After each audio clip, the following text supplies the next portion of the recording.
Hello, hi, नमस्कार, good morning to all of you. कैसे हैं दोस्तों? उम्मीद करते हैं अच्छे होंगे। आपने एलिगेशन में बेसिक्स जाने थे कल के? एलिगेशन का बेसिक क्या है, एलिगेशन किस तरीके से काम करता है, एलिगेशन का लॉजिक क्या है, रूल क्या है, ये सारी चीजें कल की क्लास में आपने जानी थी। आज की क्लास में उसी चीज को आगे बढ़ाएंगे। कल जो कंसेप्चुअल क्लास थी उसी पे आज की क्लास में प्रैक्टिस करेंगे। ये सब बातें हमने बताई थी कि एलिगेशन कुछ भी नहीं है, alligation is just a method of average. Alligation average का ही एक मेथड है जिसमें हमने कहा था कि कोई चीज में परसेंट डिक्रीज हो रहा है, इंक्रीज हो रहा है, ओवरऑल पॉपुलेशन में क्या परसेंट डिक्रीज हो रहा है, इंक्रीज हो रहा है। जब आप इस तरीके से लगाते हैं तो आपको इनिशियल नंबर ऑफ मेल और फीमेल का रेशियो मिल जाता है।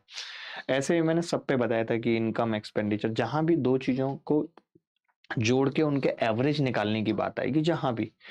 और ये याद रखना है कि एलिगेशन सेम टाइप की चीजों पे लग रहा है कि अगर यहाँ डिस्काउंट है, यहाँ डिस्काउंट है, तो बीच में भी डिस्काउंट आना चाहिए ओवरऑल।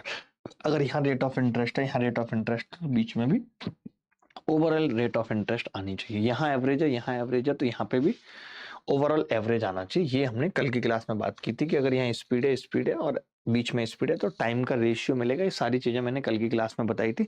आज की क्लास में एक तो कुछ इसी साल आए हुए सवालों पे फोकस करेंगे कि 4 रुपए प्रति किलोग्राम वाले कितने चावल को 10 रुपए प्रति किलोग्राम मूल्य वाले 15 किलोग्राम चावल में मिलाया जाए ताकि 6.50 प्रति किलोग्राम वाला मिश्रण बन जाए।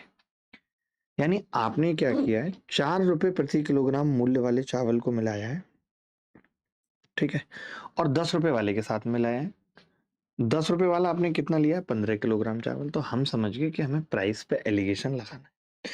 तो दोस्त, एक चावल है 4 रुपए प्रति किलोग्राम वाला, एक चावल है 10 रुपए प्रति किलोग्राम वाला, और ये जो चावल है ये 15 kg है। ये भी दिया हुआ है सवाल।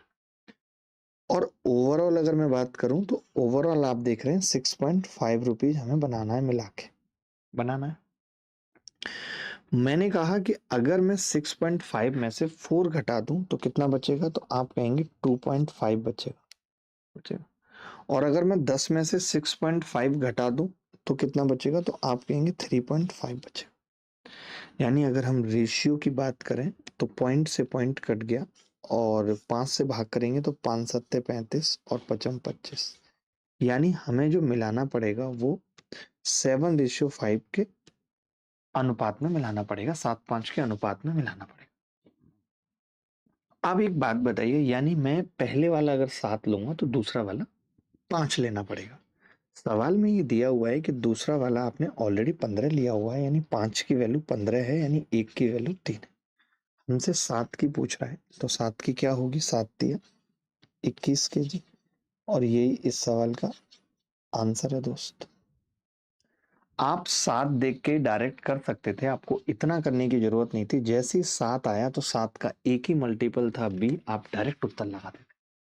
आपको ये देखने की जरूरत नहीं है कि 5 की वैल्यू 15 है और 1 की 3 है, इस सब की जरूरत नहीं है। देखिए, रामेंद्र ने कुछ तरबूज 1500 रुपए में खरीदे। रामेंद्र ने कुछ तरबूज 1500 रुपए में खरीदे। उसने उनमें से 1/4 तरबूज 12% की हानि पर बेच दिए। शेष तरबूजों को कितने लाभ प्रतिशत पर बेचा जाना चाहिए ताकि पूरे लेन देन पर 25% का लाभ हो? बड़ा सिंपल सवाल है। उसने उसमें से 1/4 तरबूज 12% की हानि पर बेच दिए। बहुत ध्यान से समझना, कल आपने एलिगेशन का बहुत इंपॉर्टेंट कॉन्सेप्ट समझा ही था। 1/4 का मतलब है 4 में से 1। तो 4 में से 1 आपने 12% की हानि पर बेच दिया। हानि का मतलब मैंने माइनस लगा दिया, ठीक है। अब बच गया 3, जिसके बारे में पूछा जा रहा है कि इस 3 को कितने पे बेचें। इस 3 को कितने पे बेचें कि ओवरऑल आपको 25% का फायदा हो, ये बोल रहा है सवाल। 1 को -12% और बचे हुए 3 को कितने में बेचें? 1/4 का मतलब 4 में से 1 बेच चुका है। सर, आप तो बहुत ही ज्यादा बढ़िया पढ़ाते हो, थैंक यू पुलकित, ठीक है। 25%। तो अब आप क्या करेंगे? आपने ये कल जाना था कि बड़ी संख्या में से छोटी संख्या घटाते हैं। तो हम 25 में से 12 घटाएंगे। अब आप ही बताइए, अगर 25 में से 12 घटाएंगे तो कितना आ जाएगा? आपने कहा 37% आ जाएगा। आ जाएगा। मैं आपसे एक बात जानना चाहता हूं, आपको मालूम है कि नीचे वही रेशियो आएगा जो ऊपर आ रहा है 1:3 का। ये बात मानते हैं? अगर 3 की जगह ये लगभग 37 आ रहा है तो 1 की जगह क्या आना चाहिए? आपने कहा 37/3। 37/3 का मतलब हो गया 12.33। यहाँ पे आना चाहिए 1 की जगह। अब आप मुझे बताइए दोस्त कि अगर 25 में से हमने इसको घटाया था तभी आया था, इसका मतलब है कि जो संख्या आएगी वो 25 से बड़ी होगी और उसमें से 25 घटे और ये आना चाहिए। तो हम क्या करते हैं, जोड़ देंगे इसको 25 में, ताकि 25 उसमें से घटे तो 12.33 आ जाए। यानी यहाँ पे क्या आना चाहिए, 25 और 12 37.33 आना चाहिए। 37.33% ही इस सवाल का आंसर होगा और यही एलिगेशन लगाने का तरीका है। तो क्या एलिगेशन लगाने में मुश्किल हो रही है दोस्त, मैं पूछना चाहता हूँ। ये सवाल सीजीएल प्री 2024 में है, देखिए एक बार, लेटेस्ट सवाल है। कोशिश करिए खुद से करने की, कैलकुलेशन करना भी बहुत जरूरी होता है अगर आपको आदत डालनी है तो। आएगा समझ, धीरे धीरे सब कुछ आएगा। साधारण ब्याज पर विभिन्न बैंकों में निवेश के लिए कुल 2 लाख रुपए को 2 भागों में बांटा गया। जो भी उत्तर होगा उसका सम 2 लाख होगा और 2 ऑप्शन, चारों ऑप्शन में ही एक ऑप्शन ऐसा जरूर है जिसमें 2 लाख नहीं है, बाकी सब में 2 लाख है। ये नहीं हो सकता इसका उत्तर, बाकी इन तीनों में से कोई भी हो सकता है। आपने कहा 1 पर 4% वार्षिक ब्याज प्राप्त होता है। 1 पे क्या होता है, 4% वार्षिक ब्याज प्राप्त होता है और दूसरे पे 6% वार्षिक ब्याज प्राप्त होता है। 1 वर्ष के अंत में पूर्ण राशि पर कुल जो ब्याज प्राप्त होता है वो 4.7 होता है। ठीक है, हमने क्या किया, 4.7 में से 4 घटाया तो कितना बचा, 0.7, और 6 में से 4.7 घटाया तो कितना बचा, 1.3। जैसे मैंने ये देखा 1.3 और 0.7 यानी 13 और 7, तो मैंने सीधे ए ऑप्शन लगा दिया। मैंने दिमाग नहीं लगाया कि नहीं मैं तो 2 लाख को बांटूंगा, पॉइंट से पॉइंट काटूंगा, 13 और 7 का अनुपात बनाऊंगा, फिर कहूंगा 20 की वैल्यू 2 लाख है तो 13 की कितनी होगी। क्यों, मुझे पता चल गया कि जो अनुपात है वो 13:7 का, और एक ही ऑप्शन में 13:7 साफ साफ दिख रहा है। तो हमें ये अप्रोचेज, मतलब इनसे हमारे कुछ कुछ माइक्रो सेकेंड्स बचेंगे कि आप ऑप्शन पे निगाह ही नहीं मार रहे। आप क्या कर रहे हैं, पहले पहले आप पॉइंट से पॉइंट काट रहे हैं, फिर 13:7 का अनुपात ले रहे हैं, फिर इसको 13:7 में बांट रहे हैं। ये सब नौटंकी कर रहे हैं जिसकी जरूरत कतई नहीं है। बोलो भाई, तो ऐसे आपको टाइम बचाना है अपना। बिना टाइम बचाए चीजें नहीं होंगी, टाइम बचाना पड़ेगा मित्र, टाइम बचाना पड़ेगा। चलिए आगे बढ़ते हैं।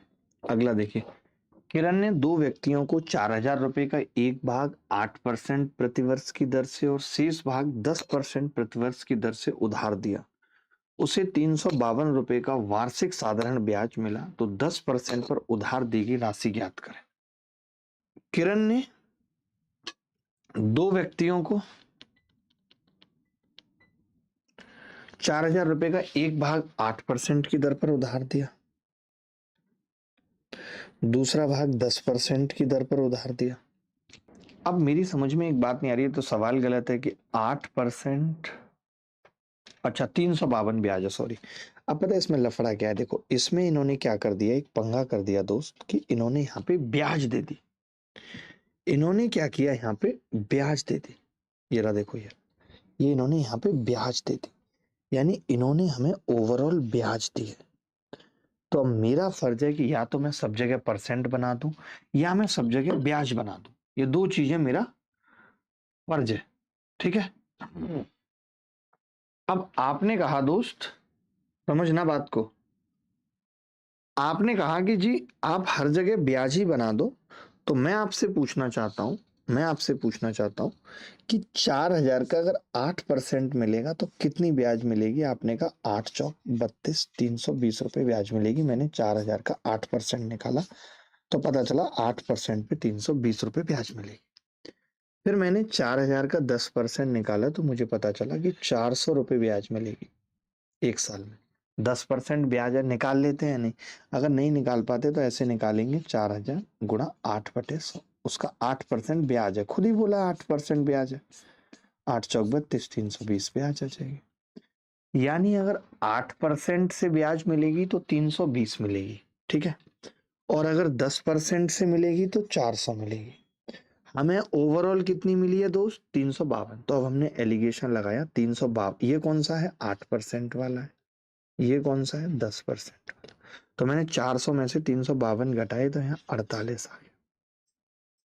48 का सीधा फैक्टर है 48 पंजे 240, सी आंसर आ जाएगा। मैंने यहीं पे बता दिया, आप आगे भी कर सकते हैं। यहाँ पे 32 आ जाए। 48 और 32 का रेशियो अगर मैं निकालूं तो 8 6 16 तिया 48 और 16 दूनी 32 यानी 3:2 का अनुपात होगा।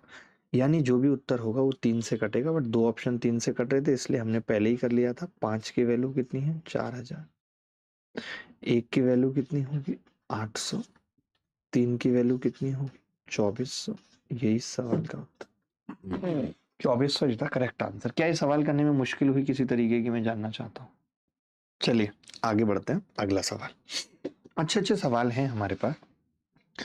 45 छात्रों की एक कक्षा में लड़कों और लड़कियों की संख्या 4:5 है। गणित में लड़कों के औसत अंक 78 हैं। यदि गणित में कक्षा में सभी छात्रों का औसत स्कोर 76 है तो गणित में लड़कियों का औसत स्कोर क्या है? आसान सवाल। 45 छात्रों की एक कक्षा में 45 छात्रों की एक कक्षा में लड़के और लड़कियों का अनुपात दे रखा है, यानी बॉयज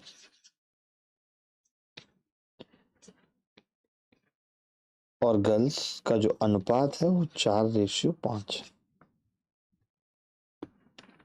4:5 है।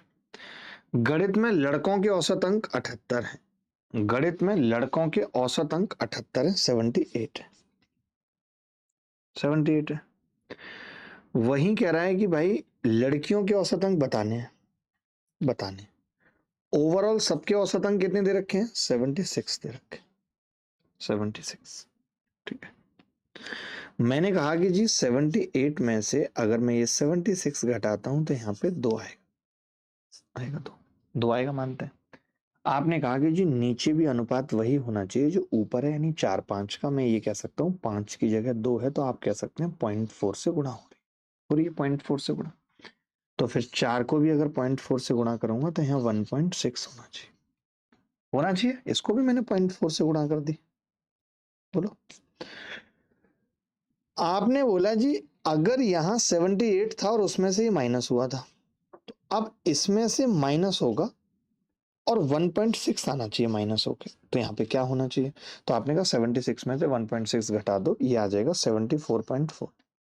अगर यहाँ 74.4 होगा, आप ऐसे सोच लिया करो कि बीच वाली संख्या बीच में होगी। अगर ये 78 है और 78 से छोटी है तो ये इससे भी छोटी होगी। छोटी होगी मतलब घटेगा, बड़ी होती मतलब जुड़ेगा। अगर यहाँ ये पहले से होता तो ये इससे बड़ी होती, तो ये इससे भी बड़ी होती, बड़ी होती तो इसमें ये ऐड होता 76 में 2। कल बताई थी ये सब बातें पहली क्लास में। तो अब आप कहोगे कि जी यहाँ पे कितना आ जाएगा? 74.4। बोलो बात समझ आ रही है नहीं? बोलो जी बात समझ आ रही है नहीं? एक नमक और पानी के मिश्रण जिसमें 12.5% नमक है की कीमत 22 रुपए प्रति लीटर है। ये बड़ा अच्छा सवाल है, इसी आयु में आया है। अच्छे अच्छे की बस की बात भी नहीं है इस तरीके का सवाल करना। लोगों को नानियां याद आ जाती हैं, मैं बता दूं। मैं बताता हूँ इस सवाल को, थोड़ा सा मुश्किल है ये सवाल और आसान नहीं है। ठीक है। आप देखिए एक नमक और पानी में पहले हम क्या कर रहे हैं मैं आपको बताता हूँ। हम पहले क्या कर रहे हैं कि किस अनुपात में रहा है ये निकालते हैं। मैंने कहा ये 12.5% नमक है। बड़ा तगड़ा सवाल है ये, आपने आज से पहले ऐसा सवाल नहीं देखा होगा। और ये 30% नमक है। देखो अब बीच में, अब यहीं पे यही चीज सोचनी थी जो कल बताई थी कि बीच में हमेशा दोनों के बीच की संख्या आती है। ऐसा नहीं, एक नमक और पानी का मिश्रण जिसमें 12.5% नमक, एक अन्य नमक का मिश्रण 27% की कीमत, इतने। अब नमक और पानी का तो मिलाया कौन कौन सा गया होगा? 12.5 और 30 वाला मिलाया गया होगा ना, तभी तो 27.5 आएगा। कॉमन सेंस है या नहीं बताओ आप? तो आपने कहा जी ये बात तो बिल्कुल सही कही है आपने। ऐसा तो है नहीं कि 12 और 27.5 का मिलाएंगे और 30 आ जाएगा, नहीं आएगा। आपने कहा 27 में से 12.5 गए तो ये कितना बच गया जी? 15। और ये कितना बच गया जी? 2.5। यानी रेशियो आ गया 1:6 का। ये बात तो पता चल गई कि 1 और 6। अब प्राइस की बात आती है, तो प्राइस में मैं ये कह रहा हूं, आप ये कह रहे हैं कि जी ये 22 था प्राइस, 22 था प्राइस। दोबारा लगा रहा हूं एलिगेशन। आपको पता है जो 27.5 वाला था वो बीच में था, यानी ये 38.5 था प्राइस। था या नहीं था? तो ये कितना था प्राइस? ये पता लगा लेते हैं भाई, ये पता लगा लेते हैं। 38.5 वाला आ गया, 30 वाले का प्राइस पता लगा लेते हैं। तो आपने कहा हाँ हाँ बिल्कुल लगा लेते हैं। मैंने कहा कैसे लगाएंगे? तो आपने कहा 38.5 में से 22 अगर जाएगा तो कितना बचेगा? 16.5। 16.5 बचेगा, बचेगा 16.5। आपने कहा हाँ जी बचेगा। तो मैं ये कह रहा हूँ, अगर मैंने ये 1 और 6 में लिया था, 1 और 6 का अनुपात था और 6 की वैल्यू ये है, तो 1 की कितनी हो जाएगी? आपने कहा 6 दूनी 12, 4 बचेगा और 5, 6 सत्ते 42 और 6 पंजे 30, 2.75, 2.75 आ जाएगा। अगर बेटा ये 2.75 आ गया, तो तुम ये कह सकते हो कि इसमें से ये घटाया था, इसमें से ये घटेगा, तब 2.75 आएगा। तो मैंने कहा कि हाँ जी बिल्कुल घटेगा। तो आपने कहा इसमें जोड़ देते हैं, इसमें से ये घट गया, अब इसमें से ये घटेगा तब ये आएगा, यानी कि इसमें जोड़ देते हैं। तो 40 और 41.25 आ गया ये, 41.25। तो मुझे ये पता चल गया कि जो 30% वाला नमक है इसकी कीमत है 41.25। आप ये कह रहे हो कि मेरे को तो 165 में खरीदना है, कितना आएगा? तो 4 एकम 4, 4 चौक 16, 164, यानी ये 4 लीटर आएगा या 4 केजी आएगा। बड़ा तगड़ा सवाल था। आज से पहले शायद ही आपने इस तरीके का सवाल किया होगा। अब बिना एलिगेशन के सवाल को करना नामुमकिन सा है। क्या है? नामुमकिन सा है। चलिए आगे बढ़ते हैं। बहुत तगड़ा सवाल था, मतलब मैंने आज तक इतना तगड़ा सवाल नहीं देखा, आप यकीन मानिए। सर एक बार दोबारा बता दीजिए धीमे से। देखो, पहले तो ये कह रहा था कि एक नमक और पानी का, इसमें यही नहीं समझ आ रहा था कि 2 बार एलिगेशन लगेगा कैसे। तो मैंने समझा कि जो मुझे 3 चीजें पता है वो क्या क्या है। मुझे पता है एक 12.5% नमक वाला मिश्रण है, एक 27.5% वाला मिश्रण है, एक 30% वाला है। तो मैंने किस किस को मिलाया होगा? मैंने 12.5 को मिलाया होगा, 30 को मिलाया होगा, तब 27.5 बनाया होगा। तो मैंने 12.5, 30, 27.5 पे एलिगेशन लगाया, तो पता चला 1:6 में मैंने मिलाया।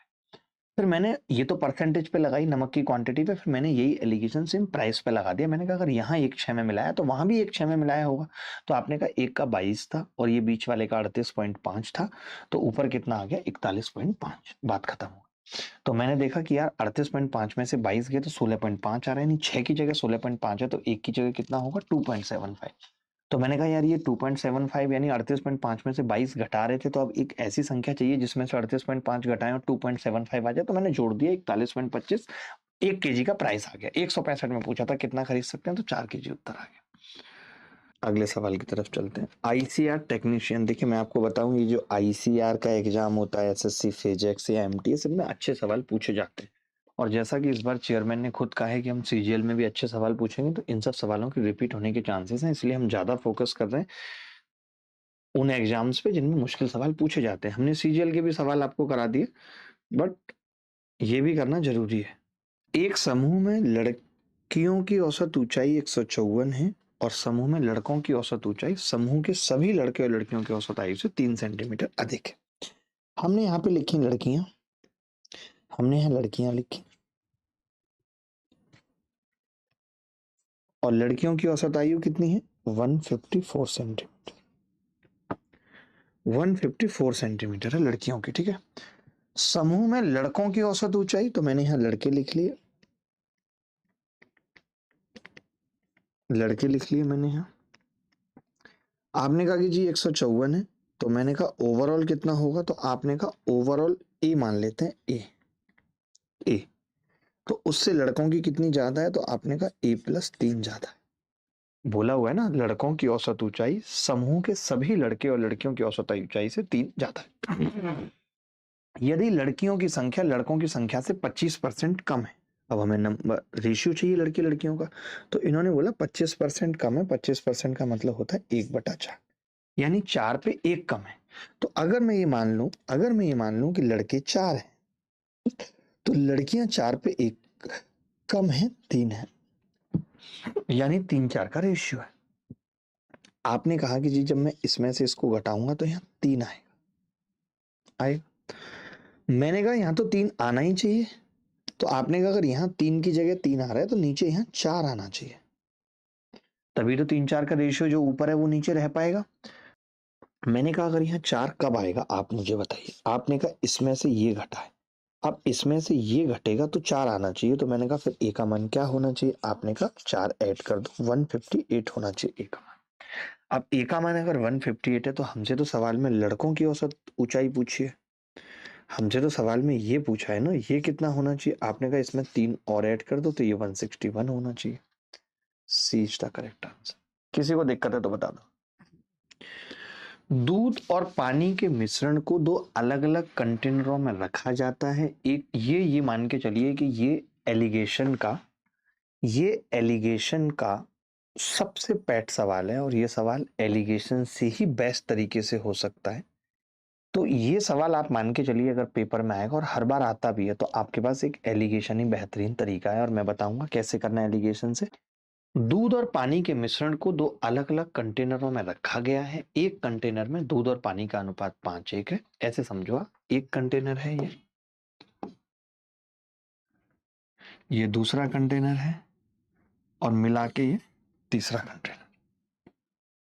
ठीक है, तो आपने कहा पहले वाले कंटेनर में कितना है दूध पानी का अनुपात, तो जवाब है 5:1। 5:1। दूसरे कंटेनर में यह अनुपात कितना है, 7:2। दूसरे कंटेनर में यह अनुपात कितना है, 7:2। अब उस अनुपात में इन दोनों कंटेनरों के मिश्रण को एक साथ मिलाया जाना चाहिए ताकि नए मिश्रण में दूध की मात्रा 80% हो जाए। नए मिश्रण में दूध की मात्रा 80% हो जाए। 80% का मतलब क्या है, दूध अगर 80% होगा तो फिर पानी 20% होगा, यानी ये चाह रहा है कि 4:1 का अनुपात हो जाए। यही तो चाह रहा है, 4:1 का अनुपात हो जाए। देखिए अब या तो मैं सब में दूध का परसेंटेज निकाल लेता, मेरी बात सुनना ध्यान से, कि मैं सब में दूध का परसेंटेज निकाल लेता, लेकिन निकालना थोड़ा मुश्किल था। जैसे पहले वाले में दूध का परसेंट 5/6 है। अब 5/6 कितना होगा यार, 83 सही 1/3 या 2/3, वो मुश्किल होगा। तो हम रेशियो ही बना के करते हैं। ऐसे मानो आपके सवाल आपसे ये पूछा जाएगा पेपर में कि एक मिश्रण है 5:1 का, दूसरा मिश्रण है 7:2 का, और इन दोनों को किस अनुपात में मिलाया जाए कि जो नया मिश्रण तैयार हो वो 4:1 का तैयार हो जाए। ये आपसे सवाल पूछा जाएगा पेपर में। हम क्या करते हैं ऐसे सवाल को, जैसे मैंने बताया कि परसेंटेज निकाल लेते। तो परसेंटेज निकालने का मतलब क्या है कि आप ये निकाल लेते 100 में दूध कितना है, 100 में दूध कितना है, 100 में दूध कितना बनाना है। या फिर आप पानी भी निकाल सकते थे कि 100 में पानी कितना है, यहाँ पे 100 में पानी कितना है, यहाँ पे 100 में। तो मैं ये कह रहा हूं कि जब ये सवाल 100 में कितना होके निकल सकता है, तो 100 की जगह का अगर कोई ऐसी संख्या आ जाए कि ये 120 में पता चल जाए, एग्जैक्ट वैल्यू हो, क्योंकि 100 में क्या हो रहा है, ये 5/6, 83 सही समथिंग परसेंट, ये 7/9, मतलब बहुत गंदा सा बन रहा है। 77 सही 7/9%। तो जो परसेंट है वो जो 100 में जब हम निकालने की सोच रहे हैं तो ये तो ठीक निकल रहा है 80%, बट ये पॉइंटों में आ रहे हैं। तो मैंने कहा फिर हम एक ऐसी संख्या में निकालते हैं जिसमें से पॉइंटों में ना आए। तो आपने कहा वो कैसे निकलेगा, तो मैंने कहा भाई 5:1 यानी कि ये 6 है और 6 में ये 5 है। आप कहेंगे कि आप दूध पे क्यों फोकस कर रहे हैं, पानी की संख्या छोटी है हर जगह। तो पानी निकाल लेते हैं, क्योंकि एलिगेशन लगाने के लिए या तो पानी आ जाए हमारे पास या दूध आ जाए। तो मैंने कहा ये कितना है, तो आपने कहा ये 9 है, और ये कितना है, ये 5 है। तो मैंने कहा ये तो सब अलग अलग हैं, ये 6 में पानी 1 है, ये 9 में 2 है, ये 5। तो आपने कहा जी सेम बनाना पड़ेगा। परसेंटेज में आप 100 में लेते थे तो यहाँ भी सेम बनाओ। तो मैंने कहा सेम कैसे बनेगा, तो आपने कहा 9 और 6 का एलसीएम कितना होता है, 9 और 6 का एलसीएम हो गया 18। यानी मैं समझ गया कि 18 बनाना है और 5 का एलसीएम 90 एलसीएम आना चाहिए। तो 90 के लिए इसको 15 से गुणा करनी पड़ेगी, इसको 18 से गुणा करनी पड़ेगी, इसको 10 से करनी पड़ेगी। यही है। अब आप वाटर पे लगा रहे हो एलिगेशन, आप किस पे लगा रहे हो, वाटर पे। आपका दिल करे आप दूध पे लगा लो, लेकिन हम वाटर पे क्यों लगा रहे हैं उसकी वजह आप ही ने बताई। आपने कहा कि जी दूध की जो क्वांटिटी है वो छोटी है, तो घटाने घटूने में दिक्कत नहीं होगी। तो मैंने कहा पहले वाले में 90, अब मैंने सब 90 बना लिया। 100 तो मैं बना रहा था तो पॉइंटों में आ रहा था, अब मैंने 90 बना लिया तो पता चला 90 में पानी 15 है। पहले वाले में 90 में पानी 15 है, दूसरे वाले 90 में पानी 20 है, दूसरे वाले 90 में पानी 20 है, तीसरे वाले में 18 है। जो हमें बनाना है उसमें 18 चाहिए हमें, यानी इसमें पानी 15 था, इसमें 20 है, हमें जो बनाना है वो 18 है। तो इसको किस अनुपात में लेंगे, तो आपने एलिगेशन लगाया, 18 में से 15 गई 3, 20 में से 18 गए 2, 2:3 उत्तर आ गया। 2:3 उत्तर आ गया। यही इस सवाल का उत्तर है। ए इज द करेक्ट आंसर। समझ गए आप बराबर क्यों करते हैं, क्योंकि हमने कहा कि हम तो परसेंटेज निकाल के कर रहे थे इस सवाल को कि भाई इस दूध पहले वाले में 40%, दूसरे वाले में 20, तीसरे वाले में हमें बनाना है 25, तो एलिगेशन लगा लेते। लेकिन क्या हो रहा था कि यहाँ पे जो है वो परसेंटेज बहुत घटिया सा आ रहा था। तो मैंने कहा कोई बात नहीं, 100 में घटिया आ रहा है ना, 90 में कुछ भी घटिया नहीं आ रहा। तो 90 में पानी निकाल दिया, 90 में पानी, 90 में पानी, 2:3।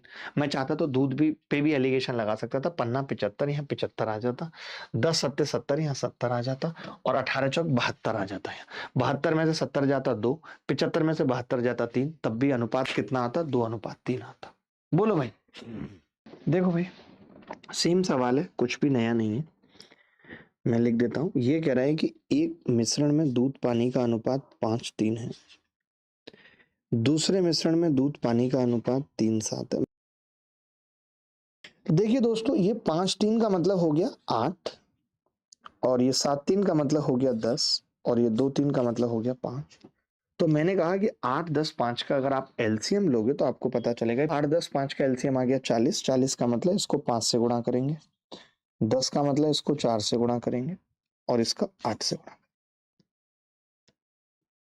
ठीक है, आपने पहले वाले को 5 से गुणा किया, तो मैंने कहा वाटर पे एलिगेशन लगा लेते हैं। तो आपने कहा लगा लो, तो मैंने वाटर पे लगाया। तो आपने कहा पहले वाले में वाटर 15 है, और दूसरे वाले में 4 सत्ते 28 है, और तीसरे वाले में 24 है।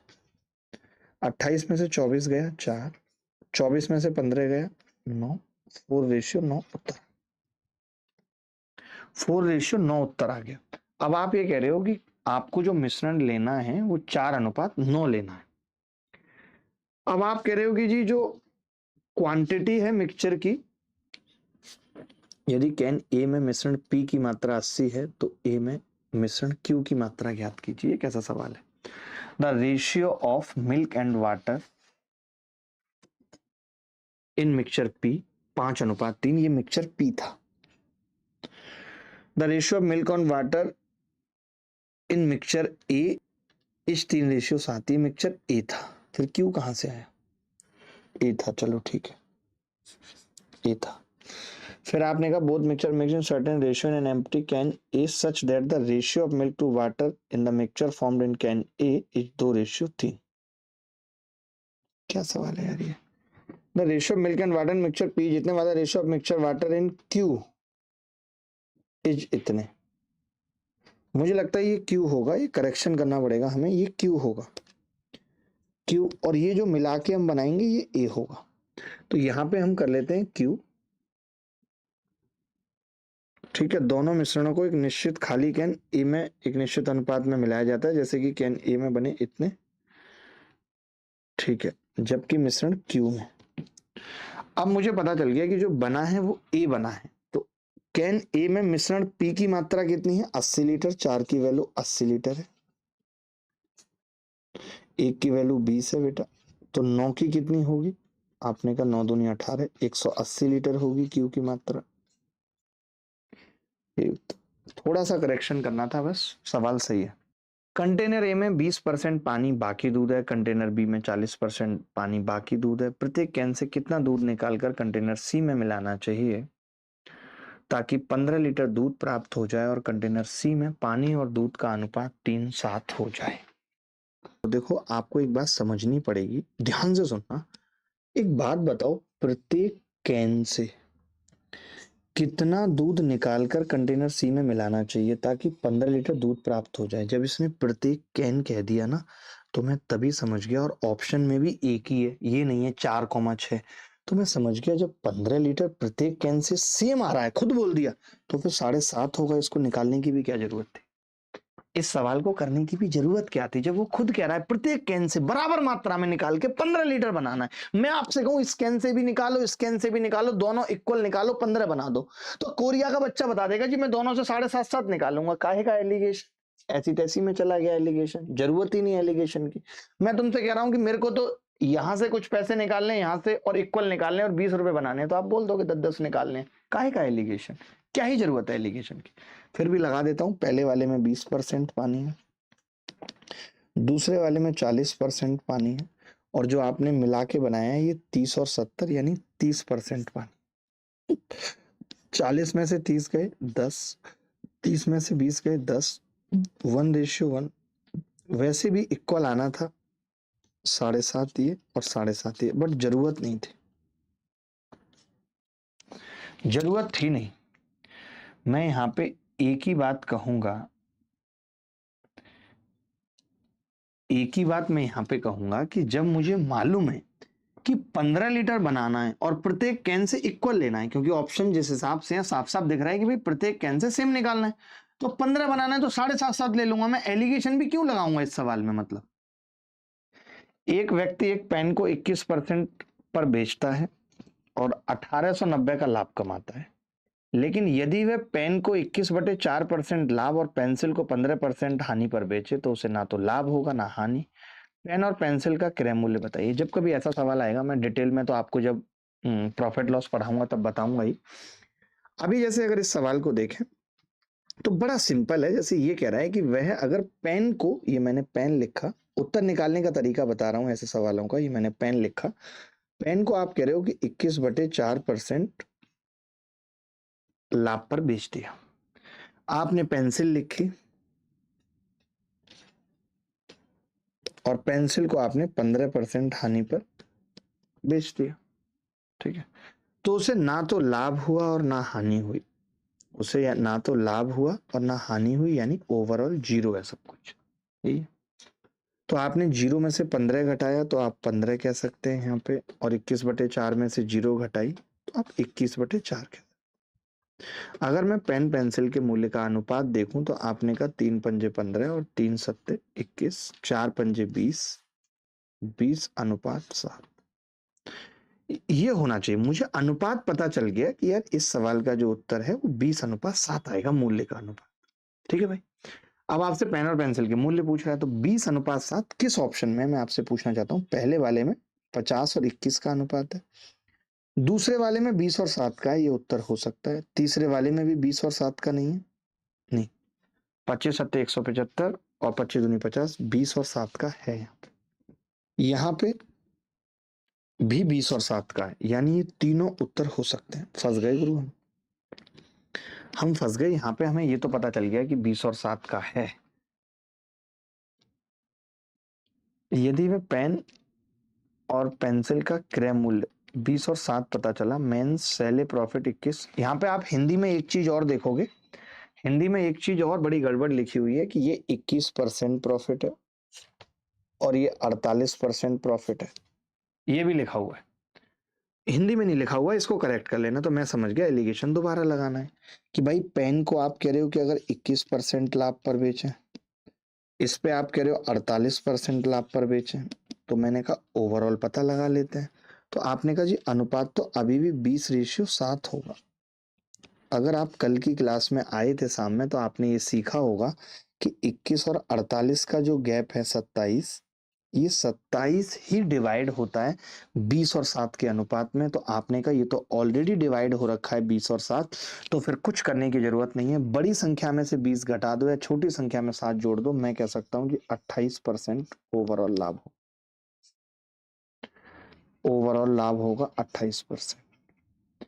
अगर ओवरऑल लाभ 28% है और सवाल में कह रहा है जी 1890, सुन लेना भाई अब ध्यान से, तो मैं क्या ये कह सकता हूं कि 28% जो लाभ हो रहा है ओवरऑल उसकी वैल्यू 1890 है, तो दोनों की सीपी 100% की वैल्यू कितनी आ जाएगी?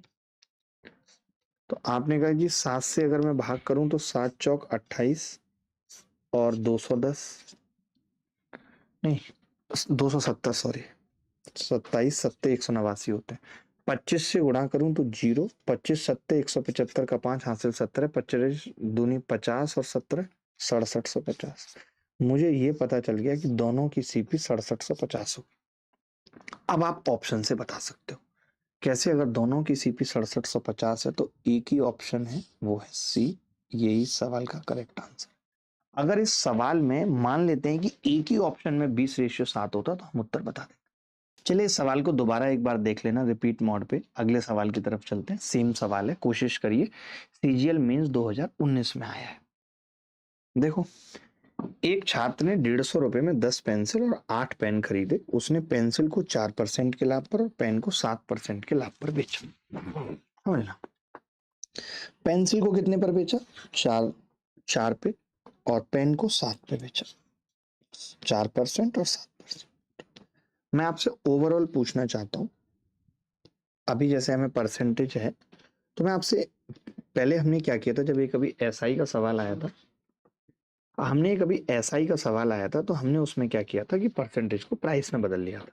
यहाँ पे नहीं बदल रहे, क्यों? क्योंकि सीधे सीधे दिख रहा है कि अगर 150 पे 9 रुपए का लाभ है, 9 रुपए का लाभ 150 पे है, यानी हर 50 पे 3 रुपए का है, तो मैं 100 पे पूछ सकता हूँ आपसे। आपने कहा 6 का होगा, 6%। कोई लाभ अगर 100 पे हो रहा है तो हम उस पर परसेंटेज लगा सकते हैं। आप समझना ध्यान से, मुझे पता चल गया कि जी ओवरऑल जो लाभ है वो 6% का है। 6 में से 4 गए 2, 7 में से 6 गए 1, 1:2 आ गया। 7 में से 6 गए 1 और 6 में से 4 गए 2, 1:2 आ गया। ठीक है, अब मैं ये कह रहा हूं 1:2 मुझे पता चल गया, तो अब आप एक चीज तो ये समझिए कि आप 1:2 पे ऐसा ना हो कि 3-6 डायरेक्ट मार दें। नहीं, क्यों नहीं मार सकते आप समझो, क्योंकि 10 पेंसिल और 8 पेन का अनुपात है और सवाल में 1 पेंसिल का पूछ रहा है। तो अगर आपको ये अनुपात निकालना है तो आपको समझनी होगी ये बात कि ये 10 पेंसिल का है और ये 8 पेन का है। तो अगर मैं 1 का निकालूं तो आप कहेंगे यहां से 1/10 और यहां से 1/4, यानी जो रेशियो है वो 2:5 का है। अब अगर आप चाहो तो अब आप देख सकते हो ऑप्शन में कि भाई 2:5 कहाँ है, तो मैंने देखा कि 2:5 सी ऑप्शन में। आप समझे, पहले आपको क्या करना था, ये जो 1:2 आया इसको 150 में बांटना था। 150 में बांटते तो ये एक तो आ जाता 50 और दूसरा आ जाता 100। फिर आपको भाग करना पड़ता है, इसमें कितने पेन आ रहे हैं, पेंसिल आ रही है 10, इसमें कितने पेन आ रहे हैं 8। फिर आपको पता चलता है ये 5 आ रहा है, ये 12.5। मैंने ये काम ना करके मैंने क्या कह दिया, मैंने कहा यार ये 10 पेन की कीमत अगर एक आ रही है और 10 पेंसिल की कीमत और 8 पेन की कीमत 2 आ रही है, तो एक की क्या आएगी अनुपात, तो आपको पता चला 2:5 और 2:5 एक ही ऑप्शन सी में था। ये अगर एक मिश्र धातु में 75% कॉपर और शेष आयरन है, दूसरी मिश्र धातु में 87% कॉपर 10% आयरन और शेष अशुद्धियां हैं, दोनों मिश्र धातुओं को इस प्रकार मिलाया जाता है जिससे आयरन की मिश्रित प्रतिशत 15% हो जाए। बड़ा ही अच्छा सवाल है, बताइए तो मिश्रण में कॉपर का प्रतिशत क्या होगा, ये बताना है। देखो एक चीज समझो, जब एलिगेशन लगाते हैं कि किस अनुपात में इनको मिलाया, तो आप एक ऐसी चीज ढूंढेंगे जो आपको तीनों मिक्सचर में पता है। पहला जो मिक्सचर लिया था, दूसरा जो लिया था और मिला के जो लिया था। तो मैं आपसे पूछूंगा क्वेश्चन में कि कॉपर, आयरन और अशुद्धि, तीन चीजें मेरे पास, कॉपर, आयरन और अशुद्धि। आप मुझे बता सकते हैं पहले मिश्रण में, दूसरे मिश्रण में और तीसरे में आपको क्या पता है जो तीनों में पता है, कमेंट करके बताइए। आयरन पता है, एक बच्चे ने लिख दिया कि जी मुझे तीनों में आयरन पता है, और उसने बिल्कुल सही लिखा है। कैसे सही लिखा है, IRON, तीनों में पता है मुझे। कैसे, पहले वाले में आयरन है, अगर 75% कॉपर है तो शेष आयरन यानी 25%। तो पहले वाले में आयरन 25% है, दूसरे वाले में आयरन 10% दिया हुआ है, और जो मिलाया है उसमें आयरन 15%। अब अगर इसमें आयरन 15% है, 15 में से 10 गए 5, 25 में से 15 गए 10, तो 5:10 आ गया है। मुझे मालूम चल गया कि जो अनुपात मैंने मिलाया है जिस अनुपात में, वो 1:2 है।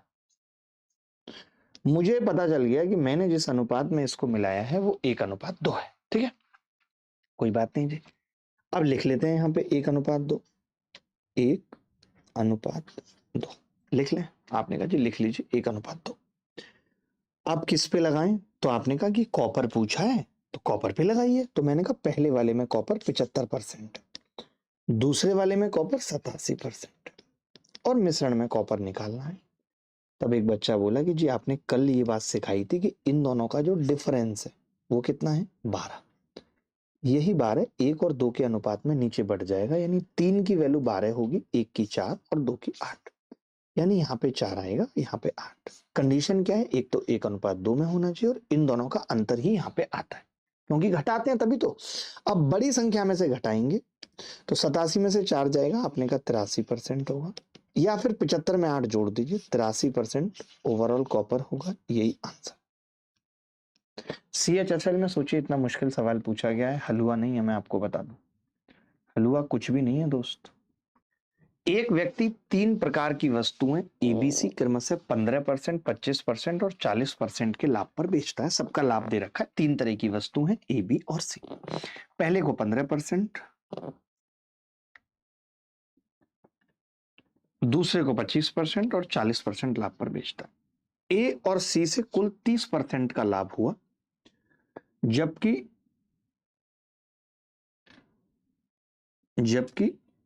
तीनों से कुल मिलाकर 28% का लाभ हुआ। यदि कुल 100 वस्तुएं बेची गई तो तीनों वस्तुओं की अलग अलग कीमत बताओ। सारे ऑप्शन में ए आर्टिकल जो है वो 15% लाभ पर बेचा है, और बी छोड़िए, सी दे रखा है, सी को 40% लाभ पर बेचा है, और ए और सी से जो लाभ है वो 30% का है। ए और सी से जो लाभ है वो 30% का है। तो 40 में से 30 गया, आपने का 10 होगा, और 30 में से 15 गया, आपने का 15। ठीक है, समझना। तो ये 10 और ये 15, यानी मुझे पता चल गया कि ये 2:3 में होगा, ए और सी खिलौना। तो पहले तो मैं ऑप्शन पे चला गया कि 2:3 कहाँ हो रहा है, तो आपने कहा इस ऑप्शन में तो नहीं है, इस ऑप्शन में नहीं है ए का, इस ऑप्शन में नहीं है। 12 दूनी 24, 12 तिया 36, डी ऑप्शन है। यही सवाल का उत्तर है। आगे करने की जरूरत ही नहीं है, मुझे ए और सी पता चल गया और वहां से मैंने डायरेक्ट कर दिया। अब आप कहेंगे कि जी अगर पूरा निकालना होता तब कैसे निकालते मास्टर साहब? तो मैं बताता हूं कैसे निकालते। देखो जरा ध्यान से, आप बताओ ए और सी कितना होगा, ए और सी। तो आप कहेंगे कि जी ए और सी से कुल 30% का लाभ होगा। ए और सी से कुल 30% का लाभ है। बी से लाभ कितना है? 25% का है, 25% का। और तीनों से कुल मिला के लाभ कितना है? 28%। तो 30 में से 28 गए 2, 28 में से 25 गए 3। मुझे यहां से ये भी पता चल गया कि जो टोटल खिलौने हैं वो ए और सी में 3 आएंगे और बी में 2 आएंगे। मैं यहां से भी निकाल सकता था कि ए और सी का अनुपात मिला के 2 और 3 का है, तो आपने कहा 20 दूनी 40, 20 तिया 60, बिल्कुल सही है। लेकिन मैं अपना इसको कर ही देता हूं तरीके से। तो आपने कहा टोटल 100 वस्तुएं हैं, 100 का मतलब है कि 5 की वैल्यू 100 है, एक की होगी 20, 2 की 40 और 3 की 60। 3 की 60। अब अगर 3 की 60 है, यानी ए और सी को 60 में बांटना है, तो आप कहेंगे जी 5 की 60, 1 की 12, तो ये 24 हो जाएगा, ये 36। यानी ए में कितने हैं? 24, बी में कितने हैं? 40 और सी में 36। आप चाहते तो पूरा तरीके से कर सकते थे, बट जरूरत नहीं थी। सर ऊपर से निकला, थोड़ा आराम से बता दो एक बार। एक और सेम ले आया हूं, इसको कर लो बस एक बार। इसको ऑप्शन से करके देख लो, सेम टू सेम करना है, कुछ नहीं करना। 3 प्रकार के खिलौने हैं, और पहला खिलौने ए खिलौने पे या फर्स्ट लिख देते, ए ना लिख के फर्स्ट लिख देते। फर्स्ट खिलौने पे जो लाभ है वो 10% का है, वहीं सेकंड खिलौने पे जो लाभ है वो 11% का है, और पहले और दूसरे खिलौने पे जो लाभ है वो 10 सही 4/9% का लाभ है, या नहीं? तो आपने कहा है। मैंने कहा कि जी 10 सही 4/9 में से अगर 10 घटाएंगे तो कितना बचेगा? 4/9। और 11 में से 10 सही 4/9 घटाएंगे तो कितना बचेगा? आपने कहा 5/9। अगर मैं रेशियो की बात करूं तो आप कहेंगे जी 5/4 है, 5/4 है, यानी पहले दो खिलौनों का अनुपात 5/4 है। मैं ऑप्शन में चला गया तो 5/4 इसमें नहीं आ रहा है, इसमें नहीं आ रहा है 5/4, इसमें भी नहीं आ रहा है, और इसमें आ रहा है 5/4, यानी डी उत्तर है। अब मैं इस सवाल को पूरा करके नहीं बताऊंगा, क्योंकि मैं आपको सिखा चुका हूं कि ऐसे सवालों में हम ट्रिक लगाते हैं। This is the AMS. अब ना मैं शॉर्टकट ये कहता है, एएमएस कॉन्सेप्ट ये कहता है कि हर सवाल को पूरा करने की जरूरत नहीं है, कुछ सवाल आधे और अधूरे किए जाते हैं। समझ रहे हैं नहीं बात को? तो फिर मिलेंगे अगली क्लास में, तब तक ध्यान रखिए, बाय।